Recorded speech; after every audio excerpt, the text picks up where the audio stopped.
De leiding uit 1932 leidt Jonken de Commissiewei en is zowat 2 hele kilometer lang. De leiding is daarom te lang om in één keer te besjen. En daarom worden er op verschillende plakken gaten boord. Zo wordt het smarrige wetter uit de leiding hellen. Letter kan de camera erin.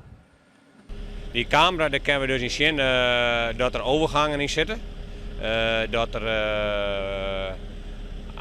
koppelingen op zitten die eventueel een hyper verbinding met de boetegrond binnen. Of dat er een sifon in zit.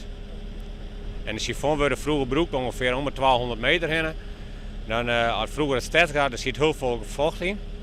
En dan rond het vocht erin en dan kwam er één keer in de 12 maanden een manbedel en die pompte die sifons leeg. Liander kwam de oude gasleiding bij Tafel op het spoor. Dat wie bij de vernijing van de Commissiewei. 4 wiel in is hier door een reconstructie deze leiding aangetroffen. En ik ben er onderzoek naar die en het bleek dat die leiding eventueel een beetje vervuild is. En nu gaan wij met de firma Hig die leiding heel reinigen. En die gaan wij volblazen bij een bepaalde spul om hem dan boeten bedroefd te houden. Door de buis bloot dus in de groen liggen. Dat liep het vreemd, maar daar is een reden voor. En wij vonden het eigenlijk niet uit te leggen aan de bewoners om de weg opnieuw op te breken. Dus wat we doen is dat we de leiding schoonmaken.